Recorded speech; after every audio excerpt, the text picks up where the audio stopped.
तो कैसे हैं आप लोग। तो चलिए, बिहार बोर्ड ने फाइनली मॉडल पेपर जारी कर दिया है 2023 के एग्ज़ाम के लिए, जो कि आने वाले एग्ज़ाम के लिए बहुत ही इंपॉर्टेंट होने वाला है। तो वीडियो को लास्ट तक जरूर देखिएगा और जितने भी सब्जेक्ट का मॉडल पेपर होगा उसका लिंक आपको डिस्क्रिप्शन में दे दिया गया है। आप वहां से जाकर के सभी मॉडल पेपर का आप PDF में डाउनलोड कर सकते हैं। तो चलिए चलते हैं आज के क्वेश्चन की ओर।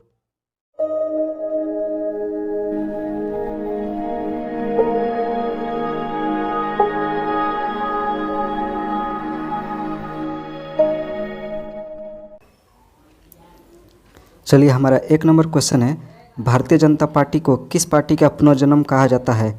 तो हमारा आंसर हो जाएगा बी, भारतीय जनसंघ को। यानी कि भारतीय जनता पार्टी पहले भारतीय जनसंघ के नाम से जानी जाती थी। चलिए अगला प्रश्न है कि दलित पैंथर्स नामक संगठन की स्थापना किस राज्य में हुई थी। तो दलित पैंथर्स नामक संगठन की स्थापना महाराष्ट्र में हुई थी। हमारा आंसर हो जाएगा सी। चलिए अगला प्रश्न है, कौन सा संवैधानिक संशोधन नगरीय स्थानीय स्वशासन से संबंधित है। तो हमारा आंसर हो जाएगा बी, 74वां। चलिए अगला प्रश्न है, बलवंत राय मेहता समिति ने अपने प्रतिवेदन में कितने स्तरीय पंचायती राज व्यवस्था की सिफारिश की थी। तो हमारा आंसर हो जाएगा सी, त्रिस्तरीय। चलिए अगला प्रश्न है, भारत में प्रथम नगर निगम की स्थापना कहाँ की गई थी। तो हमारा आंसर हो जाएगा सी, मद्रास में। चलिए अगला प्रश्न है, सर्वप्रथम किस राज्य में महिलाओं को पंचायतों में 50% आरक्षण दिया गया था। तो हमारा आंसर हो जाएगा सी, बिहार में। चलिए अगला प्रश्न है, दल बदल कानून निम्न में से किस पर लागू होता है। तो हमारा आंसर हो जाएगा ए, सांसदों और विधायकों पर। चलिए अगला प्रश्न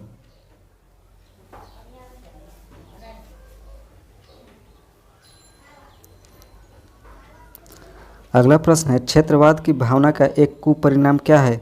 तो क्षेत्रवाद की भावना का एक कुपरिणाम है अलगाववाद। हमारा आंसर हो जाएगा डी। चलिए अगला प्रश्न है, अर्थशास्त्र पुस्तक किसने लिखी थी। तो अर्थशास्त्र पुस्तक लिखी थी चाणक्य ने। हमारा आंसर हो जाएगा बी। चलिए अगला प्रश्न है, इनमें से किस देश की संघीय व्यवस्था अन्य से अलग है। तो हमारा आंसर हो जाएगा सी, संयुक्त राज्य अमेरिका, क्योंकि इसकी संघीय व्यवस्था सभी देशों से अलग है। चलिए अगला प्रश्न है, भारत की संघीय व्यवस्था निम्न में से किससे प्रभावित है। तो भारत की संघीय व्यवस्था, हमारा आंसर हो जाएगा ए, कनाडा से प्रभावित है। हमारा आंसर हो जाएगा ए। चलिए अगला प्रश्न है, भारतीय संविधान की किस अनुसूची में राष्ट्रीय भाषाओं की सूची है। तो हमारा आंसर हो जाएगा 8वीं अनुसूची में। आंसर हो जाएगा डी। चलिए अगला प्रश्न है, राज्य विधानसभा के चुनावों को कराने की जिम्मेवारी किसकी है। तो हमारा आंसर हो जाएगा ए, भारतीय चुनाव आयोग का। चलिए अगला प्रश्न देखते हैं। अगला प्रश्न है, शिक्षा को संविधान की किस अनुसूची में रखा गया है। तो शिक्षा को संविधान की समवर्ती सूची में रखा गया। हमारा आंसर हो जाएगा सी।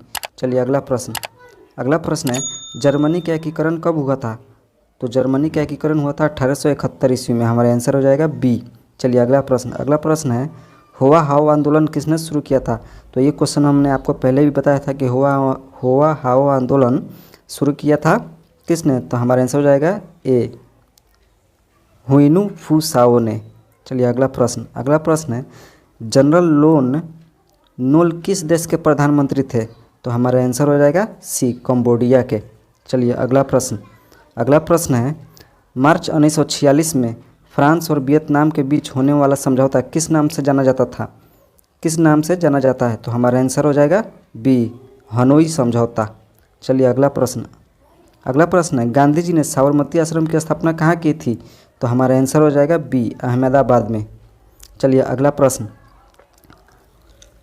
है, कांग्रेस के किस अधिवेशन में स्वशासन की जगह स्वराज का लक्ष्य प्रस्तावित किया गया था। तो हमारा आंसर हो जाएगा बी, कलकत्ता अधिवेशन में। चलिए अगला प्रश्न है, दांडी यात्रा से किस आंदोलन की शुरुआत हुई थी। तो हमारा आंसर हो जाएगा ए, सविनय अवज्ञा आंदोलन। चलिए अगला प्रश्न है, गांधी जी ने किस गोलमेज सम्मेलन में भाग लिया था। तो हमारा आंसर हो जाएगा बी, द्वितीय गोलमेज सम्मेलन में।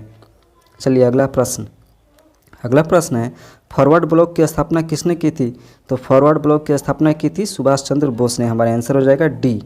चलिए अगला अगला प्रश्न है बंगाल विभाजन कब और किसने किया था? तो बंगाल विभाजन किया था 1905 ईस्वी में हुआ था। और किसने किया था? तो लॉर्ड कर्जन ने किया था। हमारा आंसर हो जाएगा ए। चलिए अगला प्रश्न। अगला प्रश्न है निम्न में से कौन मित्र राष्ट्र नहीं है? तो बताना है कि इसमें से मित्र राष्ट्र कौन सा नहीं है। तो हमारा आंसर हो जाएगा बी यानी कि जर्मनी। चलिए अगला प्रश्न। अगला प्रश्न है स्वराज पार्टी का प्रथम सम्मेलन कहाँ हुआ था? तो स्वराज पार्टी का प्रथम सम्मेलन हुआ था इलाहाबाद में। हमारा आंसर हो जाएगा ए। चलिए अगला प्रश्न। अगला प्रश्न है इनमें से किसने पावर लूम का आविष्कार किया था?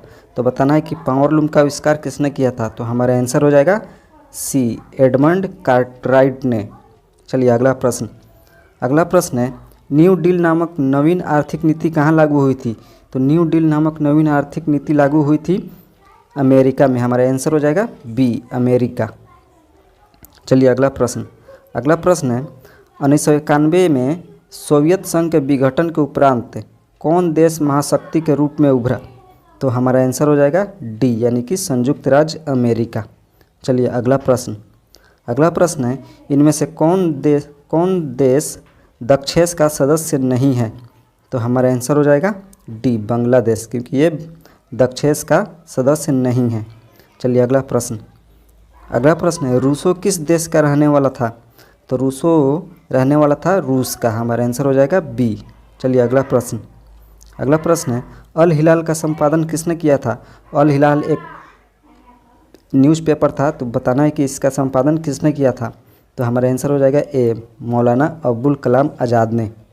चलिए अगला प्रश्न। अगला प्रश्न है गुटेनबर्ग ने सर्वप्रथम किस पुस्तक की छपाई की? तो गुटेनबर्ग ने सर्वप्रथम बाइबिल की छपाई की थी। हमारा आंसर हो जाएगा सी। चलिए अगला प्रश्न।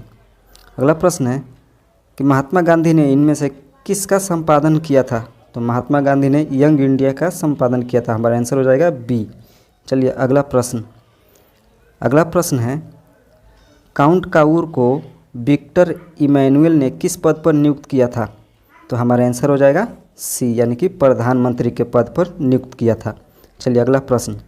अगला प्रश्न है वियना सम्मेलन की मेज़बानी किसने की थी? तो वियना सम्मेलन की मेज़बानी की थी लेनिन ने। हमारा आंसर हो जाएगा ए। चलिए अगला प्रश्न। अगला प्रश्न है आंतरिक विद्रोहों को दबाने के लिए रूस में किस संगठन की स्थापना हुई थी? तो आंतरिक विद्रोहों को दबाने के लिए रूस में स्थापना हुई थी चेका संगठन की। हमारा आंसर हो जाएगा बी। चलिए अगला प्रश्न।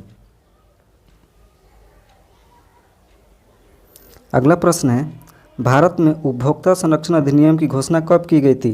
तो भारत में उपभोक्ता संरक्षण की स्थापना की गई थी 1946 ईस्वी में। 1986 ईस्वी में। हमारा आंसर हो जाएगा ए। चलिए अगला प्रश्न। अगला प्रश्न है विश्व उपभोक्ता अधिकार दिवस कब मनाया जाता है? तो विश्व उपभोक्ता अधिकार दिवस मनाया जाता है 15 मार्च को। हमारा आंसर हो जाएगा बी। चलिए अगला प्रश्न। अगला प्रश्न है भारत में सर्वप्रथम राष्ट्रीय आय का अनुमान कब लगाया गया? तो भारत में सर्वप्रथम राष्ट्रीय आय का अनुमान लगाया गया था 1868 ईस्वी में। हमारा आंसर हो जाएगा सी। चलिए अगला प्रश्न। अगला प्रश्न है गरीबी की तुलना किस अर्थशास्त्री ने कैंसर रोग से की है? तो हमारा आंसर हो जाएगा ए, मार्शल ने, जॉन मार्शल ने। चलिए अगला प्रश्न। अगला प्रश्न है मानव विकास सूचकांक में इनमें से किसे सम्मिलित किया गया है? तो बताना है कि मानव विकास सूचकांक में इनमें से किसे सम्मिलित किया गया है। तो हमारा आंसर हो जाएगा बी, शिक्षा की प्राप्ति को। चलिए अगला प्रश्न। अगला प्रश्न है भारत में आर्थिक नियोजन का काम कौन सी संस्था करती है? तो हमारा आंसर हो जाएगा सी यानी कि नीति आयोग करती है। चलिए अगला प्रश्न। अगला प्रश्न है poverty and un British rule in India नामक किताब किसने लिखी थी? तो हमारा आंसर हो जाएगा बी, दादा भाई नौरोजी ने। चलिए अगला प्रश्न। अगला प्रश्न है स्वीडन की मुद्रा क्या है? तो बताना है कि स्वीडन की मुद्रा को क्या कहते हैं। तो स्वीडन की मुद्रा को कहते हैं क्रोना। हमारा आंसर हो जाएगा सी। चलिए अगला प्रश्न। अगला प्रश्न है निम्नलिखित में कौन भारत का सर्वोच्च बैंकिंग संस्थान है? तो हमारा आंसर हो जाएगा B, central bank of India. चलिए अगला प्रश्न। अगला प्रश्न है मानव के सर्वांगीण विकास एवं सामाजिक आर्थिक विकास के लिए सबसे महत्वपूर्ण तत्व क्या है? तो हमारा आंसर हो जाएगा डी, शिक्षा। चलिए अगला प्रश्न।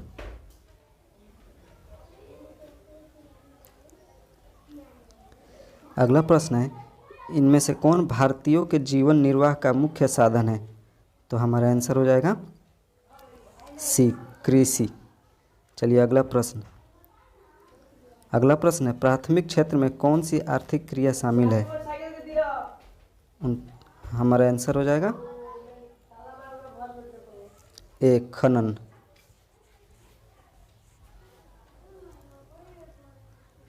चलिए अगला प्रश्न। अगला प्रश्न है, सोने के आभूषणों की गुणवत्ता सुनिश्चित करने के लिए किस मानक चिन्ह का प्रयोग किया जाता है? तो हमारा आंसर हो जाएगा सी, हॉलमार्क का। चलिए अगला प्रश्न। अगला प्रश्न है, इनमें से किस संस्था का गठन 1954 में किया गया था? तो हमारा आंसर हो जाएगा डी, केंद्रीय सांख्यिकी संगठन। चलिए अगला प्रश्न। अगला प्रश्न है, मौसमी बेरोजगारी पाई जाती है किस में? तो मौसमी बेरोजगारी पाई जाती है कृषि क्षेत्र में। हमारा आंसर हो जाएगा बी। चलिए अगला प्रश्न। अगला प्रश्न है, पूंजीवादी अर्थव्यवस्था का गुण क्या है? तो पूंजीवादी अर्थव्यवस्था का गुण है इनमें से सभी, यानी कि निजी लाभ भी, मूलतंत्र भी और साधनों का निजी स्वामित्व भी। चलिए अगला प्रश्न। अगला प्रश्न है, तरुण भारत संघ का संबंध किस राज्य से है? तो तरुण भारत का संबंध हमारा आंसर हो जाएगा ए, राजस्थान से। चलिए अगला प्रश्न। अगला प्रश्न है, रूस के सहयोग से किस विद्युत संयंत्र का निर्माण किया गया था? तो हमारा आंसर हो जाएगा नरौरा परमाणु विद्युत गृह। आंसर हो जाएगा डी। चलिए अगला प्रश्न।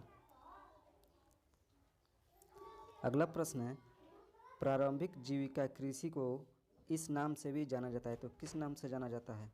तो हमारा आंसर हो जाएगा डी, यानी कि इनमें से सभी। चलिए अगला प्रश्न। अगला प्रश्न है, डेक्कन ओडेसी किस राज्य में चलाई जा रही है? तो डेक्कन ओडेसी चलाई जा रही है, हमारा आंसर हो जाएगा बी, महाराष्ट्र राज्य में। चलिए अगला प्रश्न। अगला प्रश्न है, भारत में वायु परिवहन का राष्ट्रीयकरण कब किया गया था? तो भारत में वायु परिवहन का राष्ट्रीयकरण किया गया था 1953 ईस्वी में। हमारा आंसर हो जाएगा ए, 1953 ईस्वी में। चलिए अगला प्रश्न। अगला प्रश्न है, इन्नौर बंदरगाह किस राज्य में स्थित है? तो इन्नौर बंदरगाह स्थित है तमिलनाडु में। हमारा आंसर हो जाएगा डी, तमिलनाडु में। चलिए अगला प्रश्न। अगला प्रश्न है, बिहार की प्राचीनतम नदी घाटी परियोजना कौन सी है? तो बिहार की प्राचीनतम यानी कि सबसे पुरानी नदी घाटी परियोजना है सोन नदी घाटी परियोजना। हमारा आंसर हो जाएगा ए, सोन नदी घाटी परियोजना। चलिए अगला प्रश्न। अगला प्रश्न है, नंदा देवी राष्ट्रीय उद्यान कहाँ स्थित है? तो नंदा देवी राष्ट्रीय उद्यान स्थित है उत्तराखंड में। हमारा आंसर हो जाएगा बी। चलिए अगला प्रश्न। अगला प्रश्न है, चिपको आंदोलन की शुरुआत किसने की थी? तो चिपको आंदोलन की शुरुआत की थी सुंदरलाल बहुगुणा ने। हमारा आंसर हो जाएगा ए। चलिए अगला प्रश्न। अगला प्रश्न है, बिहार में कितने प्रतिशत भौगोलिक क्षेत्र में वन का फैलाव है? तो हमारा आंसर हो जाएगा डी, यानी कि 7% भाग पर। चलिए अगला प्रश्न। अगला प्रश्न है, इनमें से कौन कार्बनिक खनिज नहीं है? तो हमारा आंसर हो जाएगा सी, यानी कि प्राकृतिक गैस। चलिए अगला प्रश्न। अगला प्रश्न है, सीमेंट उद्योग का कच्चा माल कौन है? तो सीमेंट उद्योग का कच्चा माल है चूना पत्थर। हमारा आंसर हो जाएगा ए, चूना पत्थर। चलिए अगला प्रश्न। अगला प्रश्न है, भारत का पहला तेल शोधक कारखाना कहाँ है?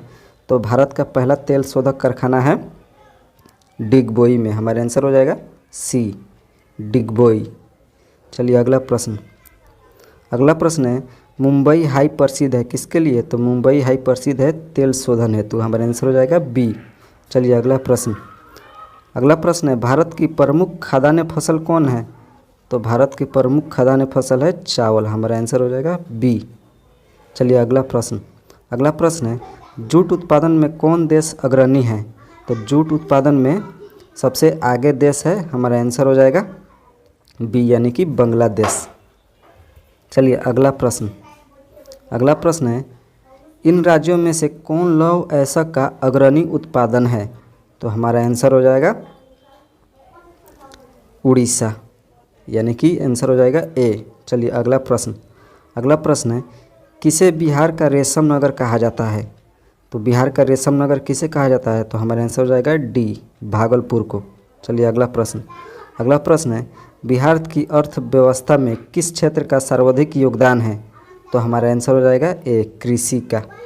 चलिए अगला प्रश्न है बिहार की बड़ी त्रासदियों में से एक है, तो बिहार की बड़ी त्रासदियों में से कौन है? तो यानी कि हो जाएगा आंसर बी, बाढ़। चलिए अगला प्रश्न है कुशहा तटबंध किस नदी पर है? तो कुशहा तटबंध है कोसी नदी पर, हमारा आंसर हो जाएगा ए। चलिए अगला प्रश्न है सतलज नदी पर कौन सा कृत्रिम जलाशय बनाया गया है? तो सतलज नदी पर बनाया गया है गोविंद सागर, यानी कि बांध बनाया गया है, हमारा आंसर हो जाएगा डी। चलिए अगला प्रश्न है आपदा प्रबंधन का प्रमुख घटक कौन है? तो आपदा प्रबंधन का प्रमुख घटक है इनमें से हो जाएगा सभी, यानी कि स्थानीय स्वशासन भी, स्वयं सेवी संगठन और गांव मोहल्ले के लोग। चलिए अगला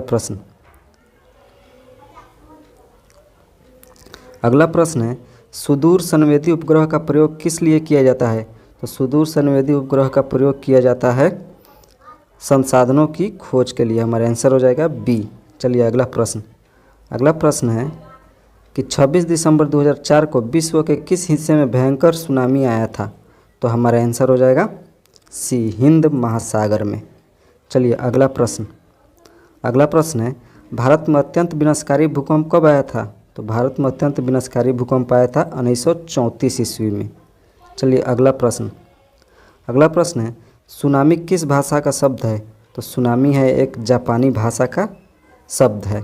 तो चलिए वीडियो देखने के लिए धन्यवाद। अगर वीडियो अच्छा लगे तो वीडियो को लाइक, कमेंट और शेयर जरूर कीजिएगा और चैनल